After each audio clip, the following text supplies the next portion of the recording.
बच्चों मैंने ना अपने क्लास में पी बाई क्यू 2025 के बेसिस पे ना एक टेस्ट लिया था। और उस टेस्ट में ये एक सवाल पूछा गया था जो आपके एनसीईआरटी के सर्कल्स चैप्टर में भी है। ये था, इसका और ऑप्शन था। किसी भी बच्चे ने इन दोनों क्वेश्चन में से किसी को भी सही से नहीं किया। काफी इंपॉर्टेंट क्वेश्चन है, मैं आपको सिखाऊंगा, दोनों क्वेश्चन सिखाऊंगा, पेशेंस के साथ बने रहना। तो एक्चुअली में यहाँ पे क्वेश्चन में दिया क्या है कि the given figure shows a circle with centre O and radius 4। ये एक सर्कल है जिसका सेंटर ओ है और रेडियस हमें गिवन है कि 4 सेंटीमीटर है। सर्कमस्क्राइब्ड बाय ट्रायंगल एबीसी, यानी कि ये जो सर्कल है एक ऐसे ट्रायंगल के अंदर आता है जो ट्रायंगल के तीनों साइड्स को टच करता हुआ निकलता है। राइट, सर्कमस्क्राइब का मतलब ये होता है BC touches the circle eight D. जो बीसी साइड है वो सर्कल को डी पॉइंट पे टच कर रही है, such that BD is equal to 6 centimetre. BD 6 centimetre है और डीसी 10 सेंटीमीटर है। Find the length of AE. आपको इस एई की लेंथ ढूंढनी है कि भाई ये किसके बराबर होगा, ये ढूंढना है आपको।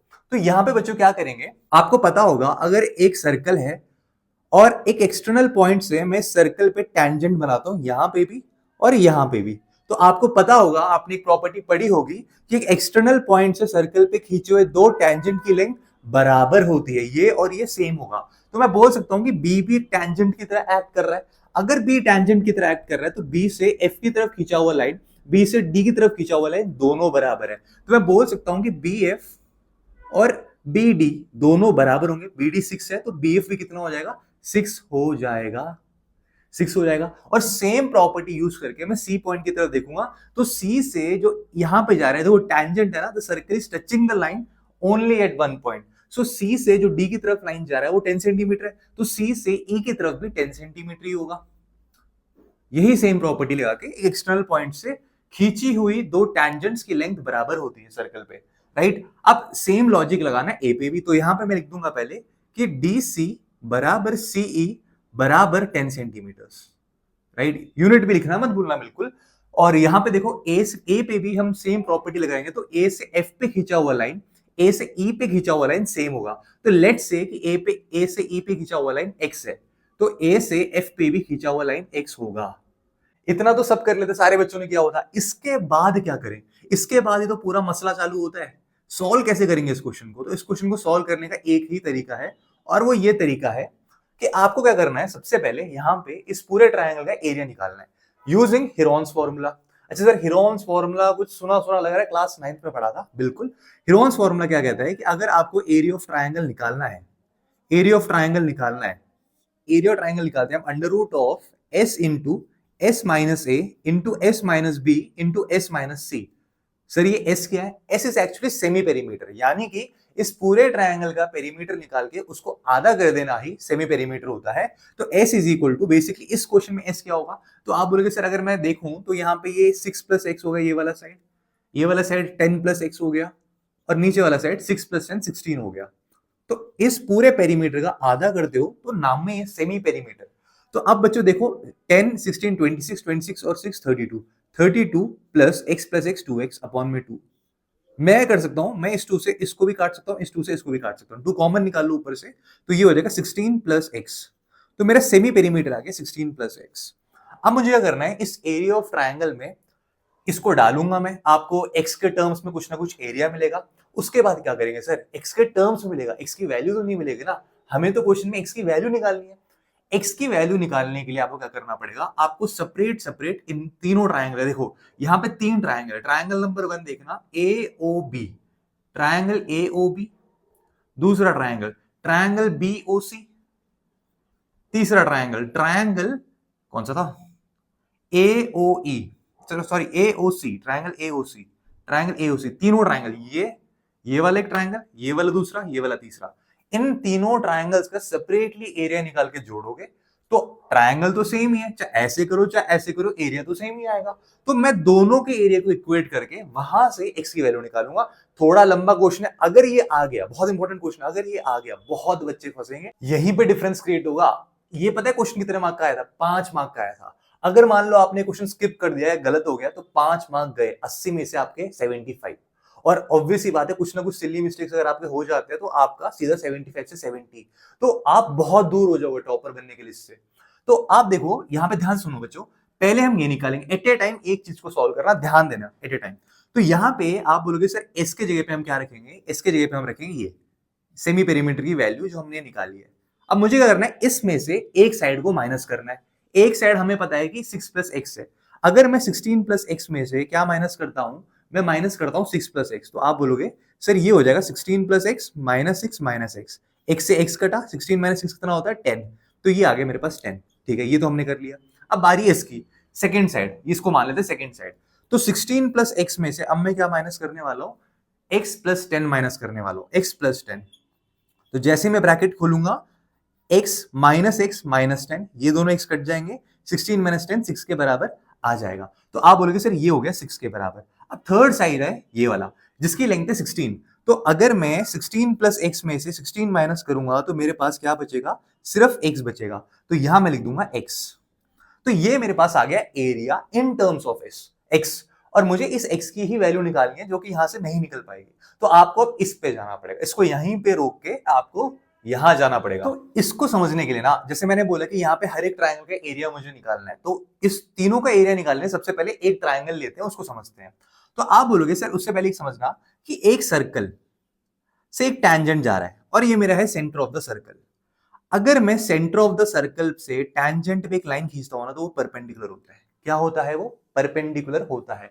यानी कि जो लाइनें यहां पे खींची गई हैं, जो लाइनें यहां पे खींची गई हैं सेंटर से इस डी पॉइंट पे, D point is the tangent. Circle को एक लाइन एक ही पॉइंट पे टच करता है और सेंटर से उस पॉइंट पे अगर मैं एक लाइन खींच दूं ना, तो वो परपेंडिकुलर होता है। ये परपेंडिकुलर होता है, ये परपेंडिकुलर होता है, ये प्रॉपर्टी है, अब यहां पे काम आने वाली है। अब देखना यहां पे क्या होने वाला है कि अगर मैं जैसे मान लो लेट से ट्रायंगल क्या ले लेते हैं, BOC ले लेते हैं। ये मेरे पास ट्रायंगल,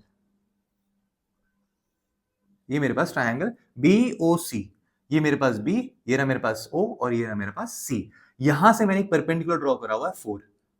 ठीक है, और मुझे बेस पता है, जिस साइड पे मैं परपेंडिकुलर ड्रॉ करता हूं उसी साइड को हम बेस बोलते हैं। तो BC जो होगा ना पूरा का पूरा 16 सेंटीमीटर, ये बेस हो गया। तो आप बोलोगे सर हम तो इसका डायरेक्टली एरिया निकाल सकते हैं, half into base into height से। तो यहां पे जो एरिया आ जाएगा, तो आप बोलोगे एरिया किसका, ट्रायंगल BOC का जो एरिया आ जाएगा, आप बोलोगे वो हो जाएगा हाफ इंटू बेस कितना था 16 सेंटीमीटर वाले बेस पे आप 4 सेंटीमीटर की लाइन परपेंडिकुलर खींच रहे हो, तो ये आपका एरिया आ जाएगा 32 सेंटीमीटर स्क्वायर आ जाएगा आपका इसका एरिया, BOC का एरिया। लेकिन अभी आपको बाकी भी निकालना है, तो वो भी मैं आपको डायरेक्टली समझाऊंगा। देखो ये रेडियस है सर्कल का, O से लेके D तक, O से लेके F तक, O से लेके E तक, ये सारे रेडियस ही तो है।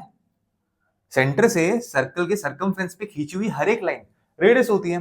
तो यहाँ पे आप बोलोगे सर अब मुझे इसको मिटा देते हैं। तो आप बोलोगे सर अब हम काम करते हैं, ट्रायंगल AOB का एरिया निकालते हैं। ट्रायंगल AOB का आप बोलोगे सर देखो AOB में परपेंडिकुलर ये है और बेस ये है, तो एरिया क्या हो जाएगा, एरिया इसका बराबर हो जाएगा half into perpendicular into half into height into base. Base क्या है 6 प्लस एक्स।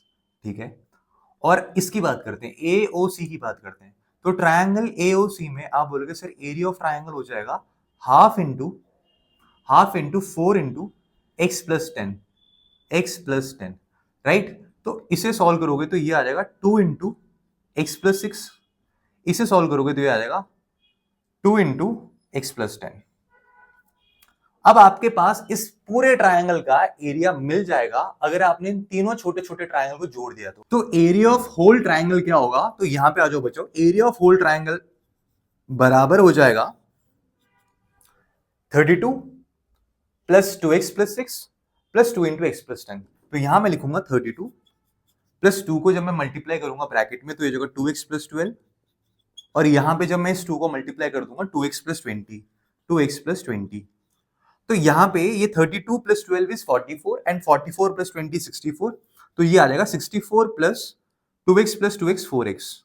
इसमें से मैं एक 4 कॉमन निकाल सकता हूं, तो ये हो जाएगा 16 प्लस x, राइट। आपने बोला सर ये भी हमारा एरिया ऑफ ट्रायंगल है, ये भी हमारा एरिया ऑफ ट्रायंगल है। इसको आपने सेमी पेरीमीटर वाले तरीके से निकाला, इसको आपने half into base into height वाले तरीके से निकाला, लेकिन निकाल तो सेम ही ट्रायंगल का एरिया रहे हो ना। तो आपको क्या करना है, दोनों एरिया बराबर ही है, तो दोनों को इक्वेट करना है। जैसे इसको मान लो इक्वेशन 1 और इसको मान लो equation 2। You have to equate both of the equations. Equation 1 is equal to equation 2। तो यहां पे क्या हो जाएगा, आप बोलोगे सर ये जो है ना 4 इंटू 16 प्लस एक्स बराबर हो जाएगा मेरे अंडर रूट ऑफ ये सेम चीज। अच्छा, इसको भी ना एक चीज कर सकते हैं हम, इसमें क्या कर सकते हैं कि आप देखो यहाँ पे 10 6 60 होता है कि नहीं, और 60 का मतलब होता है 15 इंटू 4। तो इस पूरे को मैं लिख सकता हूं 15 इंटू 4 के बराबर।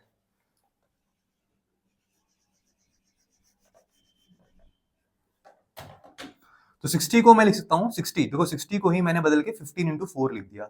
अब ये जो 4 है ना, रूट से बाहर आ सकता है, जब ये रूट से बाहर आ जाएगा तो ये 2 हो जाएगा। अब ये लिख दोगे आप 16 प्लस एक्स इंटू 15x, है ना, ये हो गया। अब आपको क्या करना है, आपको 2 और 4 काट देना, तो यहाँ पे 2 आ गया। अब देखो यहाँ से रूट हटाना बहुत इंपॉर्टेंट है, तभी आपको x की वैल्यू मिलेगी। तो रूट हटाने के लिए आपको स्क्वायरिंग बोथ साइड करना पड़ेगा। तो when I square both sides, तो यह क्या हो जाएगा, 2 2 4 इंटू 16 प्लस एक्स का whole square is equal to 16 plus x into 15 into x. ये आ गया आपके पास। अब जो बच्चे इसको ओपन करने की कोशिश करेंगे वो यहीं फंस जाएंगे और उनका गेम द एंड हो जाएगा यहीं पे। करना क्या है, देखो यहाँ पे भी 16 प्लस एक्स आ रहा है, यहाँ पे 16 प्लस एक्स का होल स्क्वायर आ रहा है। एक 16 प्लस एक्स यहाँ से और एक 16 एक्स प्लस यहाँ से कट हो जाएगा। तो यहाँ क्या बचेगा, 4 इंटू 16 प्लस एक्स बराबर 15 एक्स बचेगा। देखो अब कितना सिंप्लीफाई हो गया। इस चीज को मैं कैसे लिखूंगा, 64 प्लस 4x बराबर 15x।